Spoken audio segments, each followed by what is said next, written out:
Tá bom.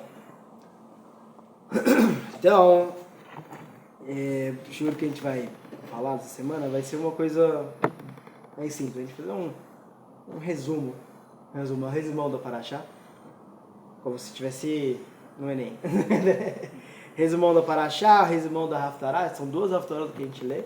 Uma que seria a Haftará para a Parashá Mishpatim e a Haftará que se lê, porque hoje também, esse Shabbat, a gente vai ler sobre Shkalim, né? A gente vai ler, na leitura de Maftir, a gente vai ler Parashat Shkalim.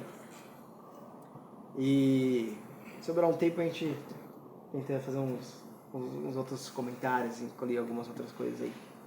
Então, Mishpatim, tem aqui umas anotações. Em resumo, a Parashá Mishpatim, que quer dizer leis, mandamentos, né?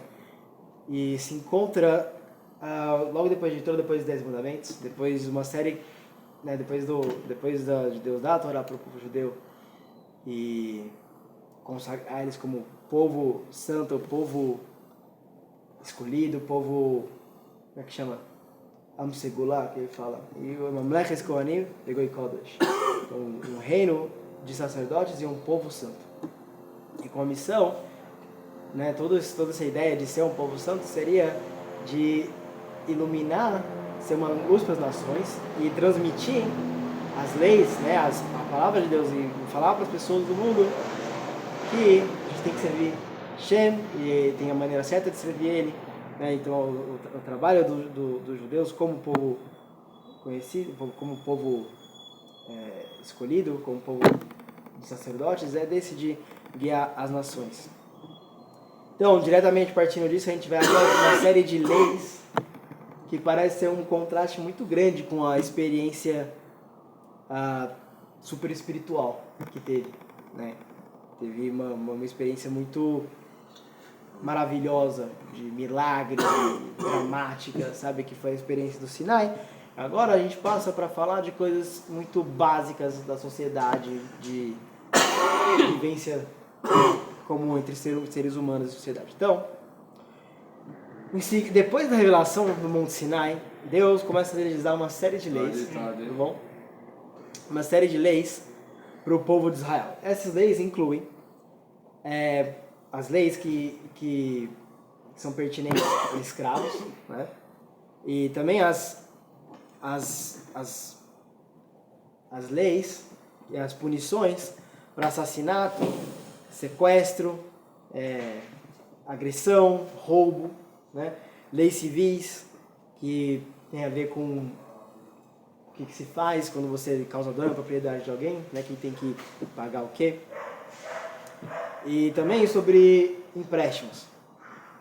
E as responsabilidades de um guardião, né? Dos 4 guardiões, aqueles que algum cara que pegou emprestado de você ou você deixou um negócio para guardar para ele, cada um com suas particulares.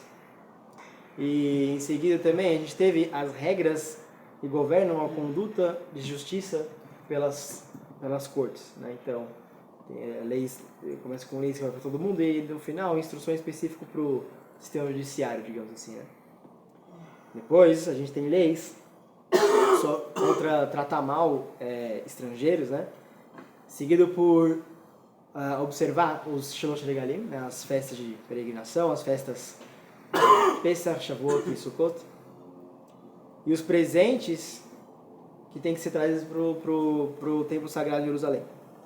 E a proibição também de cozinhar carne com leite, aqui é um dos lugares onde a gente mostra essa proibição. Essa proibição aparece 3 vezes na Torá, e aqui é uma delas. E a gente também encontra sobre a mitzvah de rezar.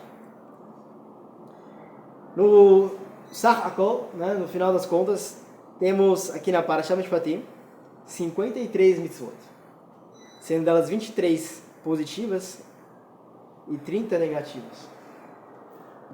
23 do que você tem que fazer e 30 do que você não deve fazer. E Deus promete trazer o povo, no final, o povo de Israel, para a Terra Santa, para a Terra de Israel, e ele adverte a gente contra assumir e adaptar a cultura pagã daqueles que estão morando lá agora. E o povo de Israel vai proclamar nessa paraxá, no final, na Sevenish, que são conhecidas como as duas coroas do povo judeu, que é um grande mérito do povo de Israel, foi que a gente disse na Sevenishma, e mais sobre isso, mais pra frente no Shul, enquanto só um resumo.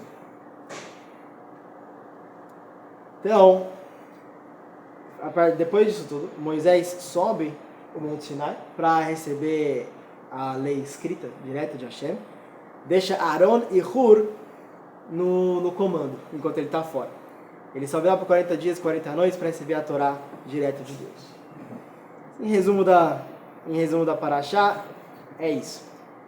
Agora, a gente vai fazer um resumo de cada aliá em um pouco mais de detalhe e fazer uns comentários sobre cada isso.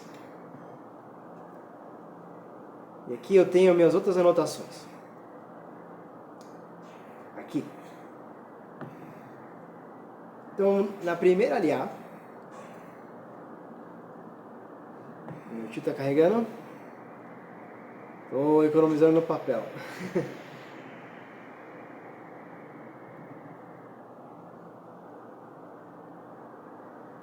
Ok, muito bem. Primeira aliá. É uma seção que discute as leis pertinentes ao servo,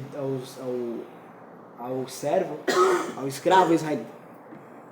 E que é obrigatório libertar ele depois de 6 anos de serviço, né? Sendo que desses 6 anos, somente se esses 6 anos não são o começo do ciclo de 7 anos. Então, se no meio desses 6 anos ele chega no 7º ano, no Shana Shvius, tem que ser libertado. Mas mais sobre isso um pouco mais pra frente. Mas no total ele deve servir no máximo 6 anos e depois tem que ser libertado.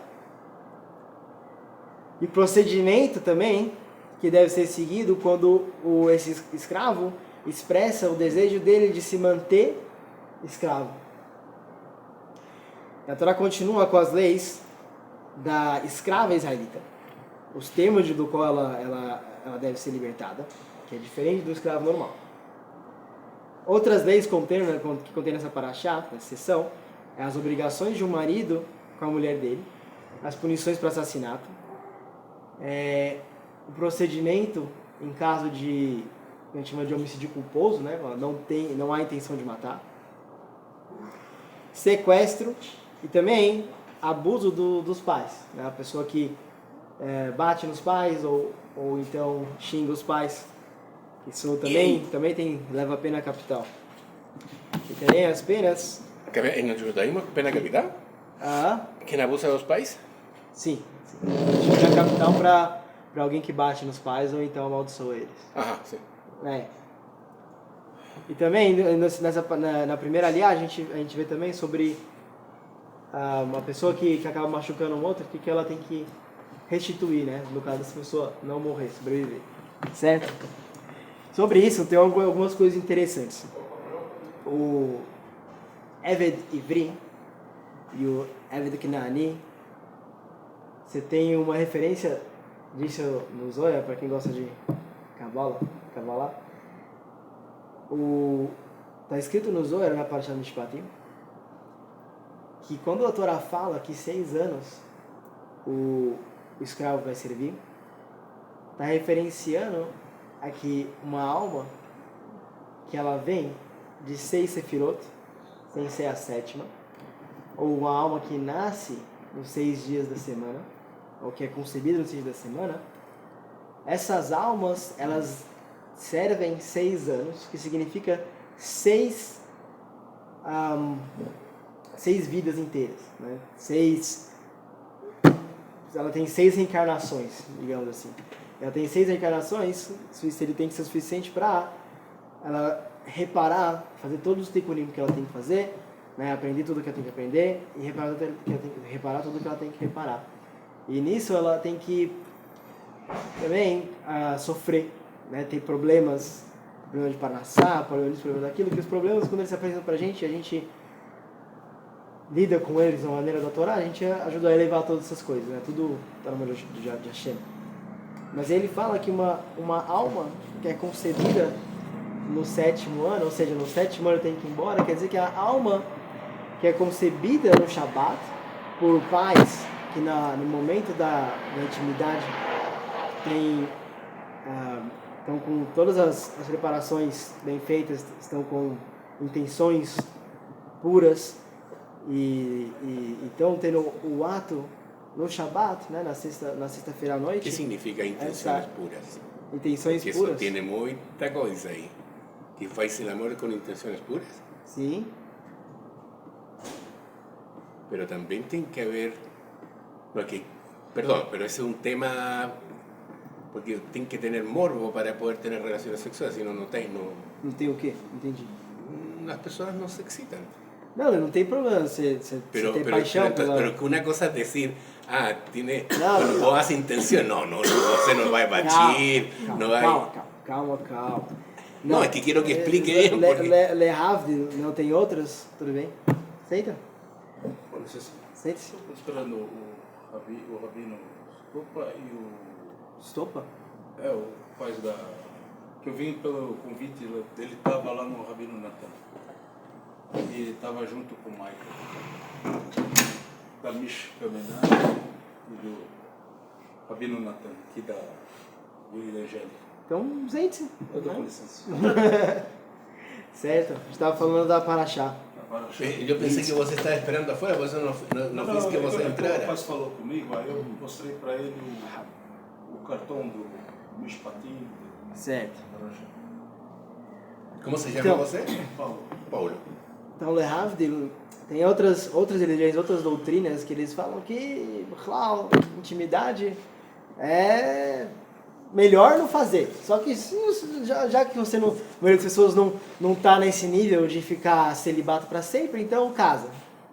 Né? Isso, certas religiões populares do mundo têm essa teologia nesse tipo. Por exemplo, um padre, por exemplo, seria uma pessoa de um nível elevado espiritualmente, não pode casar. Né? Bueno, sí. Bueno, los padres católicos no casan. Sim, isso porque está escrito nos livros deles. Está escrito que se você não consegue ficar sem casar, sem ter relações, é melhor casar. Mas o ideal seria não ter relações. Vai entender. Totalmente diferente. Tem nada a ver com a gente. Não. Intenções puras que eu estou falando não tem nada a ver com isso. Tem a ver com existe mitzvah de prealiviar, existe mitzvah de ser casado, existe mitzvah de trazer almas judias para o mundo. Isso tudo intenções corretas, né, e puras. E tudo isso contribui o pensamento dos pais.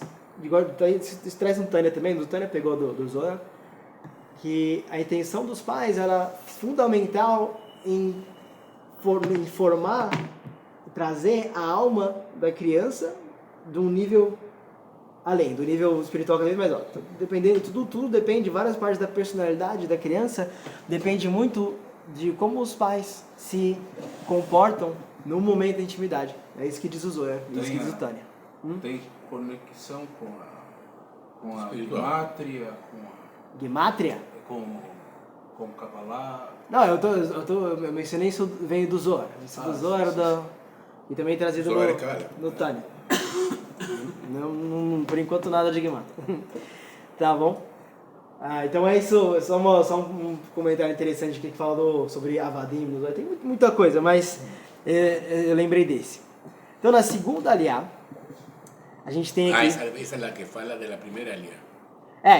Sim, a primeira aliá eu disse que tem sobre a lei dos servos, né, dos escravos e da escrava, e como é que eles têm que sair, e também sobre as obrigações do marido com a mulher dele, a punição para assassinato e para homicídio culposo também, que é quando é sem querer, sequestro, abuso dos pais e as penas para alguém que machuca outra pessoa, né, que eu tenho que pagar, restituir para essa pessoa. É isso que a gente Você está gravando? Sim. Desculpa. A gente está fazendo, não tem problema. A gente está fazendo um resumo da Paraxá. Tá ao vivo? Não. Foi que bom, pelo menos. Sim, nessa pergunta. Dá para editar depois. Não, vai ser editado. É a segunda aliá. Fazendo aqui minhas anotações, que essa sessão continua com as leis de quando a pessoa tem algum ela infligido dano para ela de maneira pessoal. Seguindo, uma pessoa que mata, ou punição para uma pessoa que mata, ou então ele machuca o cérebro dele, né? Que seria um pouco diferente de uma pessoa livre, no caso. E também, depois, a lei, a punição para alguém que causa, caso uma mulher perder o bebê. No exemplo, 2 homens brigando, e aí um empurra o outro, acaba acertando uma mulher e ela acaba, né, não acaba perdendo o bebê. Tem essa, a gente fala disso na segunda aliá também. E aí em seguida, ela começa a focar nas obrigações da pessoa de pagar por dano na propriedade alheia. E aí a gente tem, assim, nessa paraxá, a gente tem coisas que se baseiam todo o tratado de Baba Kama, Baba Metzia e Baba Basra, né? E também Sanhedrin também, várias leis. Só nessa paraxá já são vários tratados do Talmud. Inclusive, fun fact, né?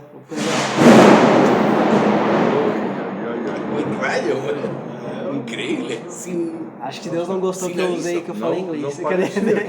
Parecia que É coisa. aqui tem um calor muito forte. Mas só curiosidades, né? A gente conhece o tratado do Baba Kama, Baba Metzia, Baba Basra, mas uma vez, antigamente, existe houve um tempo na história que eles todos eram um tratado só, que chamava Tratado Nezikim. Nezikim. Nezikim, ou na minha falava Nezokim. E que trata de danos, né? Só que é muito grande o tratado, eles dividem em 3. Bada quer dizer portão. Então, o primeiro portão, o portão do meio, e o último portão. Eles dividiram em 3 para ficar um pouco mais fácil de organizar e editar depois. Ficou mais didático, 3. Sim, isso. Então a gente tem o famoso caso da vaca ou do boi que chifra outra vaca. Né? E aí vem a famosa piada. Em que página da Guemará que tá o caso do boi que chifra a vaca? Tá na página Memvav. Sabe por quê? Memba? Memvav. E quando ele chifra a vaca faz mu. Memvav, mu. Talvez tá lá mesmo, agora eu não lembro, mas com certeza é uma piada. A anedota tá aí. Certo. Seguindo depois do nosso touro chifrador, a gente tem também o cara que abre um poço no meio da rua e alguém cai lá ou quebra alguma coisa lá. Esse cara também tem que pagar. Em seguida a gente tem a pessoa que rouba e aí depois ele tem que devolver, né? Se no caso dele ser pego, óbvio, ele vai ter que devolver tanto o dinheiro, tanto o que essa coisa valia, tanto mais será os danos que foram. Inclusive, tem alguns detalhes interessantes que dependendo do roubo, dependendo das circunstâncias do roubo, o cara não só vai pagar o principal, né, o valor da coisa roubada, mas ele pode acabar tendo que pagar 2 vezes o valor da coisa, ou então 4 ou 5 vezes. Com juros, né? Não juros. É uma espécie de multa por causa das circunstâncias agravantes do roubo. Isso da liberdade também, né? Isso da liberdade dele também, né? Uma pessoa que tem dívida e não consegue pagar nessa época podia acabar vendendo seu serviço como escravo. Aí a gente volta pro começo do Paraxá, né? Onde o cara foi vendido ou se vendeu para pagar uma dívida, né? Lula deveria pagar. Mas aí que é interessante que dizem sobre isso, que é interessante sobre esse caso do roubo, é que qual que é o caso do cara que se ele roubar, ele só paga o principal, e o cara que se ele roubar, ele tem que pagar 2 vezes, 3, 4, 5 vezes, né? O cara que rouba e tem que pagar só o principal, ele é um cara que a gente chama de assaltante. O cara assalta a mão armada na luz do dia. Esse cara... Se ele o violento. Ele te rouba na sua cara, assim, na luz do dia. Esse cara, depois, ele vai ter que pagar só o principal. Não vai ter que pagar o dobro. Agora, quem é que tem que roubar? Quem tem que pagar o dobro? É o cara que ele... É o trombadinha. Ele... É só furtou. Ele furtou. Ou entrou na sua casa, não tinha ninguém olhando, roubou suas coisas e foi embora. Ele tem que pagar o dobro. Sorrateiro. E no caso de pagar 4 a 5 vezes, se por exemplo ele roubou a sua ovelha, a sua vaca, e depois vendeu ou fez chitar nelas, aí ele tem que pagar 4 a 5. Mas normalmente pagar o dobro é pra quem furta. Por que o cara que furta tem que pagar o dobro e o cara Paga que... menos. Paga menos. o cara, da violência. o cara que furta tem que pagar mais, ele paga o dobro. Paga dobro. O dobro. E o cara que roubou a luz do dia, mão armada, ele paga um só. Por quê? É muito engraçado, tá? O assalto e furto. Certo. Assalto é quando é a mão armada. Violento. E o furto, ele surrupia sem ninguém ver. Isso. Isso é furto. Por que o furto paga dobro? Aí fala bem claro, né? Por quê? Por que é mais pesado? Não, é porque é mais pesado porque é o seguinte, o cara que rouba a luz do dia, ele não tem medo de você. Ele é destemido. Não, ele não tem medo de você, com certeza ele tá te roubando, né? Mas do fato dele estar roubando, quer dizer que ele também não é uma pessoa que teme a Deus. Então ele não é temente a Deus, ele tá roubando, certo? É um covarde. Só que pelo menos ele também não tem medo de você, sabe? Então, e o cara que furta, ele não tem medo de Deus, ele não é temente a Deus, mas ele tem medo de você. Por isso que ele não quer que você pegue ele. Ele é um covarde.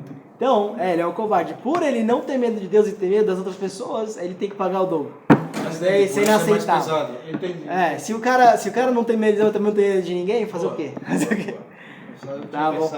pensado dessa perspectiva, eu nunca tinha visto. Isso tudo aqui a gente tá lidando só com o significado simples das coisas.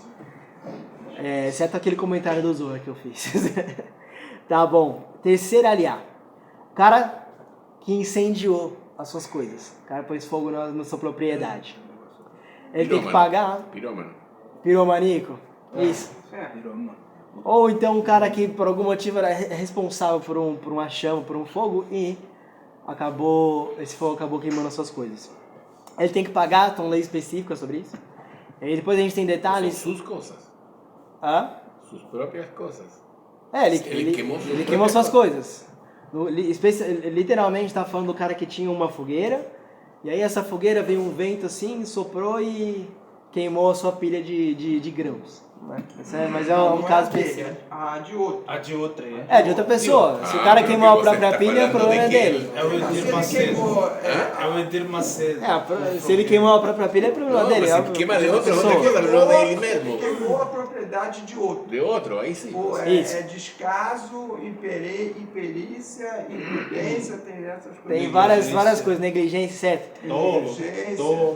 Temos advogados aqui, esse aqui é o paraxá dos advogados. Você é advogado. Tá vendo? Então, aqui é a origem de vários itens do Código Penal e do Código Civil também.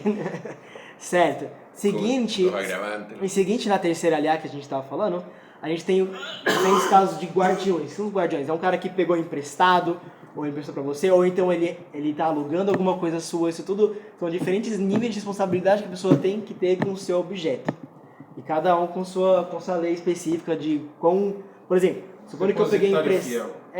Se eu peguei uma coisa emprestada do Dom Mitchell aqui, então eu tenho que cuidar disso. Né? E se eu perder, a culpa é minha. Assim, a maioria dos casos a culpa é minha, porque eu tinha que guardar o negócio. Agora, se ele só deixou comigo, ele pediu para eu guardar para ele porque eu tenho que viajar, eu tenho que guardar. Mas se alguém roubar, eu vou me sacrificar por um negócio que é dele, né? Porque, eu não peguei meu lugar, estou guardando para ele. Cada um tem seus detalhes. Em teoria. Eu digo assim, uma coisa... Supondo que eu peguei emprestado... Você está falando, pero não me vou preocupar porque não é meu. Se Não, lo di para você para que me lo cuidara. Sim, supondo que eu peguei o seu martelo emprestado para eu usar. Eu tenho que cuidar desse martelo. Se nesse que eu tô trabalhando e aí o martelo quebra, eu tenho que pegar outro martelo, certo? Sim. Mas tem que devolver outro martelo a mim, porque... tem que usar outro martelo. E aí... Só que se você fala, olha, eu vou viajar, cuida pra mim do meu martelo. Tá bom, cuidei do martelo, coloquei na minha gaveta. Voltou um dia, o martelo sumiu. Alguém roubou o seu martelo. Alguém roubou o martelo. A culpa é minha? Talvez, depende. Aí Mas tem nas leis a gradação do talvez já vi, mas provavelmente não. Eu não sou tão obrigado assim a cuidar do seu martelo, porque eu não tava usando ele. Ele só pediu para eu guardar. Tem Tem uma certa responsabilidade. Tem gradações. Você tem alguma certa responsabilidade. Porque Óbvio que se eu quebrar o martelo, eu teria que pagar, mas no caso de, por exemplo, alguém roubou o martelo, eu vou ter que jurar que não fui eu que roubei, e aí eu não vou te pagar nada. Circunstância alheia à sua vontade. Isso mesmo. Dependendo do nível de responsabilidade, vai ser o nível de pagamento que ele tem que dar. Em seguida, a gente tem as punições para alguém que seduz uma mulher, uma jovem. As punições para um mago, um feiticeiro. Punições para o que se chama de zoofilia, alguém que tem relações com animais. Tudo isso por crimes muito sérios. Punições também para alguém que oferece um sacrifício idólatra, né, para outros deuses.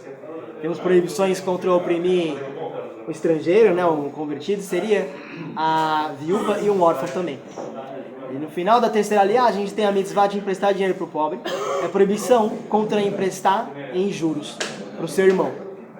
É para outros judeus. Temos tempo ainda? Que horas são? 6h13. Quanto? São 25 minutos para o carro. Tá, mais 5 minutos e acabou. Quarta aliá. A sessão a gente tem várias outras mitzvot também. Proibições contra amaldiçoar um juiz ou um líder. Ele fala, Elohim lo escalel.